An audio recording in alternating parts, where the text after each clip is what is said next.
आम्ही सिद्धार्थ फाउंडेशन मधील विद्यार्थी असून आज आम्ही तुमच्या समोर इयत्ता 10वी मराठीतील व्याकरणाचा डेमो सादर करीत आहोत। विभाग 4 भाषा अभ्यास एकूण 16 गुण। अ व्याकरण घटकावर आधारित 8 गुण। एक समास 2 गुण, 2 शब्दसिद्धी 2 गुण, 3 वाक्यप्रचार 4 गुण।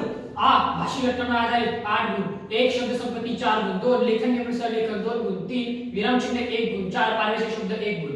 अ व्याकरण घटकावर आधारित पहिला समास गुण 2। आपल्याला समासाचे 3 प्रकार अभ्यासाला आहेत। कर्मधारय समास, द्वंद्व समास आणि द्विगु समास। कर्मधारय समास क्रिक असे हेच सारखे।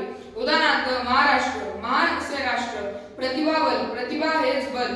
चरण कमल, कमळासारखे चरण। द्वंद्व समास, द्वंद्व समासाचे पुढे 3 प्रकार पडतात। इतरेतर द्वंद्व, वैकल्पिक द्वंद्व आणि समाहार द्वंद्व। इतरेतर द्वंद्व ट्रिक आणि व। उदाहरणार्थ आई वडील, आई आणि वडील। वैकल्पिक द्वंद्व ट्रिक किंवा। उदाहरणार्थ बरे वाईट, बरे किंवा वाईट। समाहार द्वंद्व ट्रिक वगैरे। उदाहरणार्थ केर कचरा, केर कचरा वगैरे। द्विगु समास ट्रिक संख्या। उदाहरणार्थ त्रिदल, 3 दलांचा समूह। दुसरा शब्दसिद्धी 2 गुण। शब्दसिद्धीचे एकूण 3 प्रकार पडतात। उपसर्गगटी शब्द, प्रत्ययगटी शब्द, अभ्यस्त शब्द। उपसर्गगटी शब्द उदाहरण अतिरेक, येथे अति हा उपसर्ग लागला आहे। प्रत्ययगटी शब्द उदाहरण दुकानदार, येथे दा हा प्रत्यय लागला आहे। अभ्यस्त शब्दाचे एकूण 3 प्रकार पडतात। पूर्ण अभ्यस्त, अंश अभ्यस्त, अनुकरण। पूर्ण अभ्यस्त उदाहरण हळूहळू, अंश अभ्यस्त उदाहरण शेजारी पाजारी, अनुकरण उदाहरण किरकिर। वाक्यप्रचार गुण 4। वाक्यप्रचारामध्ये आपल्याला प्रथम एक वाक्यप्रचार दिला जातो, त्याचा अर्थ लिहून आपल्याला त्याचा वाक्यात उपयोग करावा लागतो। उदाहरणार्थ कंठस्नान घालणे, कंठस्नान घालणे म्हणजे ठार करणे। उदाहरणार्थ भारतीय सैन्याने अतिरेक्यांना कंठस्नान घातले, कंठस्नान घातले हा शब्द अधोरेखित करणे। आ भाषिक घटकावर आधारित पहिला शब्दसंपत्ती गुण 4। शब्दसंपत्तीमध्ये 6 मुद्द्यांचा समावेश होतो। पहिला समानार्थी शब्द, विरुद्धार्थी शब्द, वचन बदला, लिंग बदला, शब्दसमूहाला एक शब्द आणि एका शब्दापासून अनेक शब्द। समानार्थी शब्द युद्ध, समर। विरुद्धार्थी शब्द उदाहरण श्रेष्ठ, कनिष्ठ। वचन बदला रस्ता, रस्ते। लिंग बदला मोर, लांडोर। शब्दसमूहाला एक शब्द, उपकाराची जाणीव राखणारा, कृतज्ञ। एका शब्दापासून अनेक शब्द। यात एक शब्द दिला जातो व त्यापासून आपल्याला कमीत कमी 3 शब्द बनवायचे असतात। उदाहरणार्थ राष्ट्रसंत, यापासून शब्द राष्ट्र, संत, रास आणि राग। 2 लेखन नियमानुसार लेखन 2 गुण।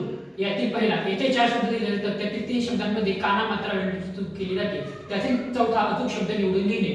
2 येथे वाक्य दिले जाते, त्या वाक्यामध्ये काना मात्रा वेळेची चूक केली जाते, ती चूक दुरुस्त करून अचूक वाक्य लिहिणे।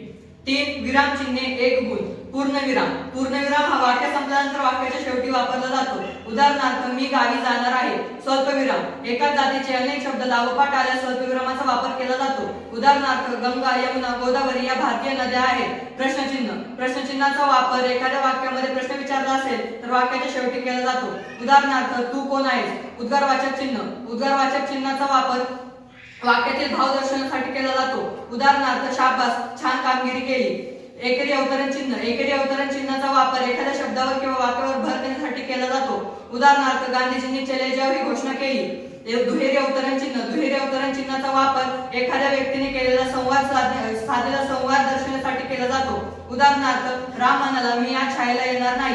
अर्धविराम, अर्धविरामाचा वापर 2 छोटी वाक्य जोडण्यासाठी केला जातो। उदाहरणार्थ गड आला पण सिंह गेला। अपूर्णविराम, अपूर्णविरामाचा वापर वाक्याच्या शेवटी तपशील देण्यासाठी केला जातो। उदाहरणार्थ युरोपातील महत्त्वाचे विचारवंत पुढील प्रमाणे। संयोग चिन्ह, संयोग चिन्हाचा वापर 2 शब्द जोडण्यासाठी केला जातो। उदाहरणार्थ आज आमच्या शाळेमध्ये 8-10 पोलीस कर्मचारी आले होते। अपसारण चिन्ह, अपसारण चिन्हाचा वापर स्पष्टीकरण देण्यासाठी केला जातो। उदाहरणार्थ पक्ष्यांचा किलबिलाट जणू एक ओममय संगीतच होय।